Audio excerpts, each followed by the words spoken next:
Hey there, all you deep divers. Welcome back. Really? Today, we're going deep on Ethereum. Ethereum. Yeah. We're going to tackle this whole debate swirling around ETH and its value. Yeah. Like, trying to figure out if Ethereum is more like a blue chip stock, Okay. you know, a utility that we can't live without, or Right. maybe like a rare vintage comic book that just keeps appreciating. And that is a really good analogy because it kind of highlights just how complex this whole thing is. Right. I mean, on one hand, Ethereum's had a crazy good year, right? It has. We had the Denkin upgrade went live. It did. Spot ETH, the ETS finally launched. Finally. And the whole crypto market's been going up. Yeah, for sure. There's always a but. always a bet. There's this underlying tension. Yeah. Like a feeling that maybe things aren't as good as they seem. Right. Like everyone's giving Ethereum this glowing report card. Uh-huh. But then there's that comment at the bottom, you know? Yeah. From the teacher that's like, could be applying themselves more. Right, exactly. And that's kind of what we're unpacking today. Yeah. And for this deep dive, we're using this report from Binance Research Okay, cool. called the ETH value debate. Kitschy. Right. Yeah. And This report? it came out just last month, actually. Oh, wow. So it's really up to date. Yes, very recent. Cool. And it dives into why some people are saying Ethereum's losing ground, Losing round. even though it's growing. Interesting. It really is. Well, what else does it look at?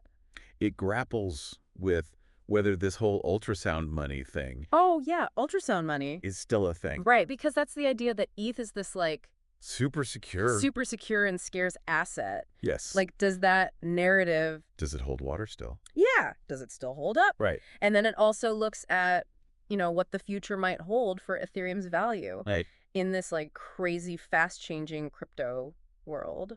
It is a fast-changing landscape. Yeah. Okay, so Ethereum is making progress. Mm-hmm. We get that. Mm-hmm. But its dominance is maybe slipping. Maybe. Why? Help me understand. So the report points to a couple of things. Okay. The first is the rise of what are called layer 2s. Layer 2s. Yeah, or L2s for short. Okay, I've heard of these. Yeah, so think of them like Okay. high-speed rail lines Uh-huh. built on top of the existing Ethereum network. So they're making things faster. Way faster. Okay, and cheaper. And cheaper. Yeah. For us. For users, yeah. Okay. Which is great. That sounds like a good problem to have. Yeah. Right. More efficient transactions. Yeah, but I have a feeling that efficiency comes with a cost. You are exactly right. There's always a trade-off. Always a trade-off. Okay. So those transaction fees that used to go right to Ethereum, Right. they're now being diverted to the L2s. Okay, so more activity, Yeah. potentially less revenue for ETH itself. Yeah, you got it. Okay, that's counterintuitive. It is a little bit, right? What else? What else is going on? So there's also this growing reliance on something called data availability fees. Data availability fees. Yeah, or DA fees for short. DA fees. Yeah. Okay. So imagine like Yep. you're sending a message on the blockchain. Mm-hmm. The transaction fee is like the cost of sending the message, right? Okay. But someone still needs to store that message. Right, someone's got to hold on to it. Right, exactly. That's where DA fees come in. They yeah. pay for storing the data Okay. associated with all these transactions. Even the ones on L2s. Even though it's happening on L2s, yeah. Yeah. So it's like the storage unit Yeah. of the blockchain. Yeah. Got it. But how do those play into the value debate? Yeah. Is a storage unit really that valuable? Well, it becomes a big deal because Ethereum is relying more and more on these DA fees Okay.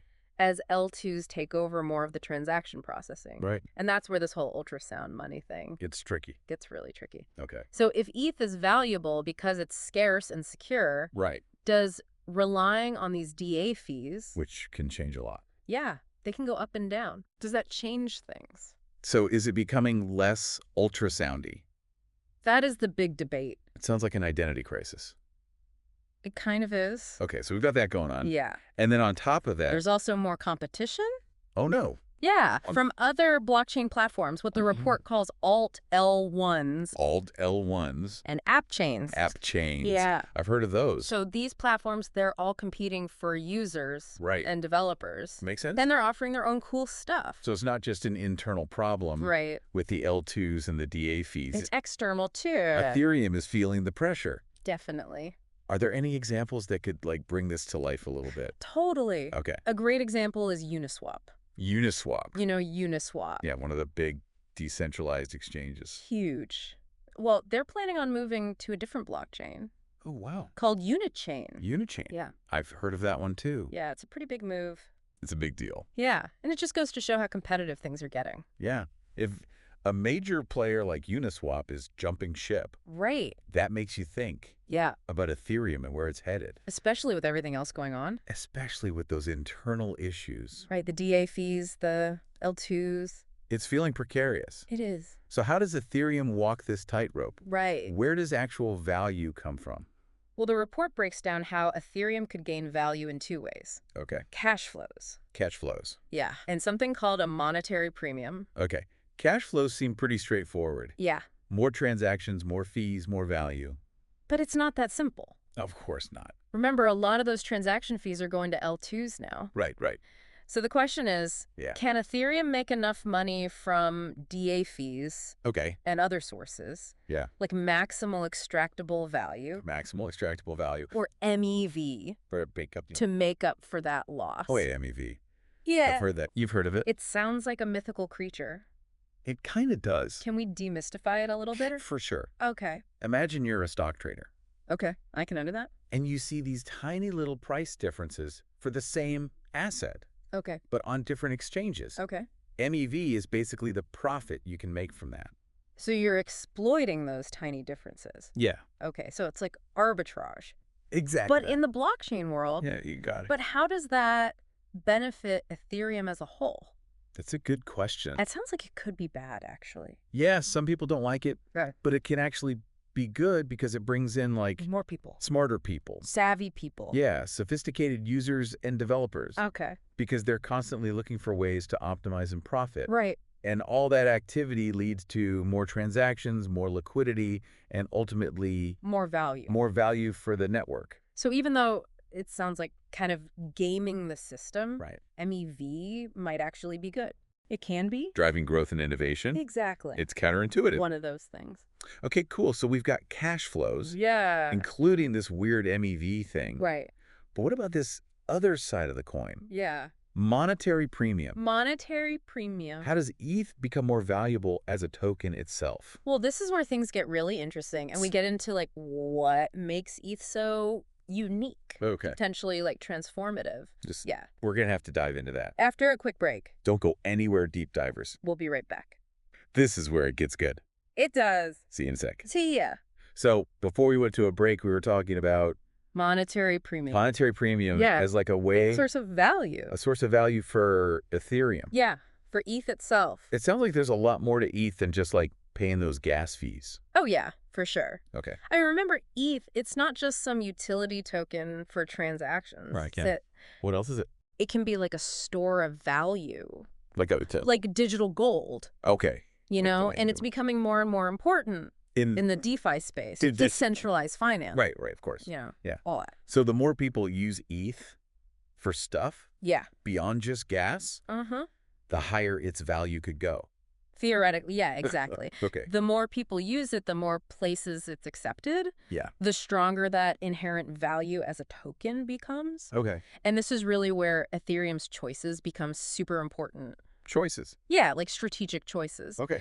If they focus on making ETH more useful, more desirable As a token, okay. you know, like a core building block of the decentralized internet. Okay. I like that. Yeah. It could really impact that premium. Exactly. Okay, this brings us back to ultrasound money. Yeah. Is that even It's still relevant. is that still relevant Good question. given everything we just talked about? Right. L2s, DA fees. DA fees. It's a good question. I mean, some critics are saying Yeah. that those things like contradict the whole idea. It's at the heart of the debate. It is. I mean, the ultrasound money idea. Yeah. It depends on ETH being scarce and secure. scarce and secure. Yeah. Right. And the concern is that, like, shifting towards DA fees Yeah. could actually, like, weaken that whole narrative House. because it ties Ethereum's value more to transaction volume, which can be all over the place, Up and down, up and down. unpredictable. Yeah. So it's a trade-off, right? Yeah. Scaling with L2s. Yeah. It could make the network Yeah. user-friendly. Yeah, in the short term. Well, But it could mess with ETH's status as this, like, super secure. super secure Scarce. and ultimately super valuable asset. In the long term. Yeah, That's a tough one. it is. So what do we do? I mean, there's no easy answer. There never is. Right. It's all complex. Super A complex. lot of moving parts. A lot of opinions. Passionate opinions. Yeah. On both sides. On all sides. This is why I love these deep dives. Me too. It's not just learning stuff. Yeah. It's about understanding the nuances. The trade-offs. The different perspectives. Exactly. Okay, so just to recap, Yeah. we've got these two paths to value. Two paths to value. Cash flows. Cash flow. And monetary premium. Monetary premium. But this Binance Research report, Yeah. it says Ethereum needs strategic clarity. They do? What does that even mean?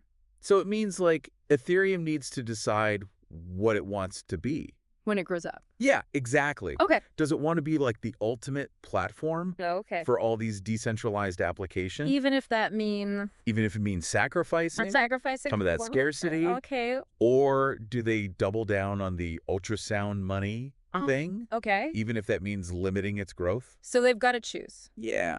Those are some tough questions. They are big questions. It's like a crossroads. A crossroads. Yeah. Okay. So which path should they choose? Well, if we think about the bigger picture, Okay, the bigger picture. I think the most important thing is for them to communicate their vision. Their vision. Yeah, to the community. Okay. Like clearly, What? whether they go for scaling or scarcity, Yeah. the key is to be decisive Decisive. and transparent. So it's not about picking the right path. Right. It's about making a choice. And sticking to it. Yeah. Because when things were ambiguous, Yeah. it creates uncertainty. And uncertainty. Not good. No. It erodes confidence. For users, developers, investors. Right. If I'm going to put money into Ethereum, Exactly. I want to know where it's going. Long term. Long term. Yeah. I need a roadmap.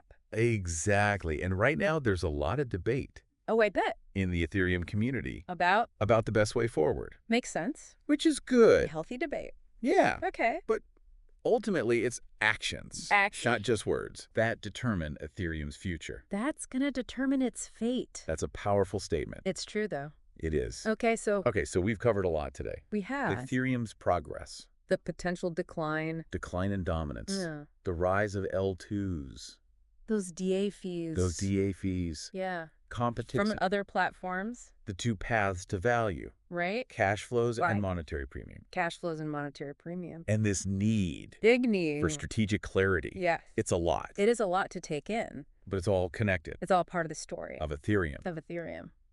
That's what makes this deep dive so valuable. I think so. It's not just about the technical stuff. Right. It's about the bigger picture, Yeah. the forces that are shaping the future This tech. of this technology. Yeah, and its impact on the world.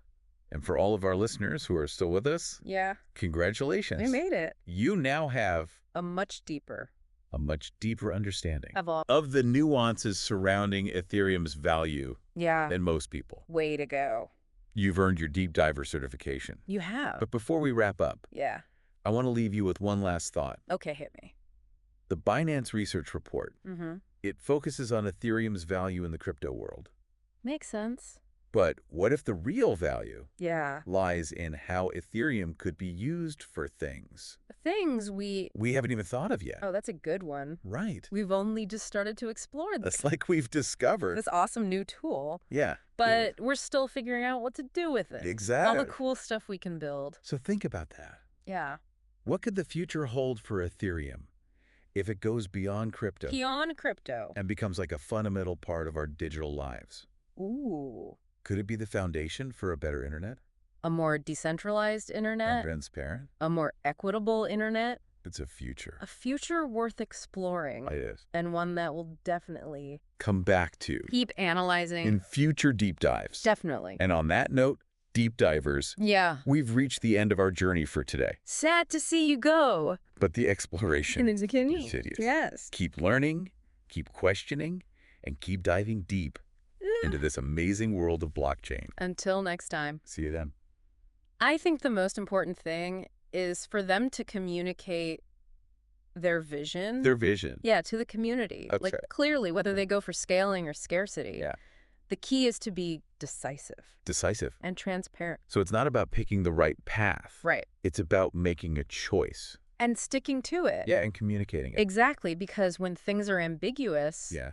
it creates uncertainty. And uncertainty is... No good. No, not for investors. Right. If I'm going to put money into ETH, Exactly. I want to know where it's going. Long term. Long term. Yeah, I need a roadmap. Exactly. And right now, there's a lot of debate. Well, I bet. In the Ethereum community about the best way forward. It makes sense. A lot of passionate people. Yeah, very passionate. So much to consider. It is a lot. But ultimately, It's actions, not just words. actions speak louder than words. That's going to determine Ethereum's future. That's a powerful statement. It's true, though. Okay, so we've covered a lot today. We have Ethereum's progress, the potential decline. decline in dominance, Yeah. the rise of L2s, Those DA fees. those data availability fees, Yeah. Competition. competition from other platforms. The two paths to value. Right. Cash flows and monetary premium. This need Big need. for strategic clarity. It's a lot to take in. It is a lot, but it's all connected. It's all part of the story. Of Ethereum. Of Ethereum. That's what makes this deep dive so valuable. I think so. It's not just about the technical stuff. Right. It's about the bigger picture, Yeah. the forces that are shaping the future. Of this tech and its impact on the world. Right, and to all of our listeners who are still with us, Yeah. congratulations. You made it. You now have a much deeper understanding Of all of this. of the nuances surrounding Ethereum's value. Than most people. You've earned your deep diver certification. You have. But before we wrap up, Yeah. I want to leave you with one last thought-provoking question. Okay, hit me. The Binance Research report, Uh-huh. it focuses on Ethereum's value in the crypto world. Makes sense. But what if the real value Yeah. lies in how Ethereum could be used for things Things we haven't even thought of yet? Oh, that's a good one. Right. We've only just started to explore this. That's like we've discovered this awesome new tool, This awesome new tool. but we're still figuring out what to do with it. All the cool stuff we can build. So think about that. What could the future hold for Ethereum if it goes beyond crypto Beyond crypto. and becomes like a fundamental part of our digital lives? Oh. Could it be the foundation for a better internet? A more decentralized internet. More transparent. A more equitable internet. It's a future, A future worth exploring. and one that will definitely, Keep analyzing in future deep dives. for sure. And on that note, deep divers, we've reached the end of our journey for today. Sad to see go. But the exploration continues. Keep learning, keep questioning, and keep diving deep into this amazing world of blockchain. Until next time. See you then.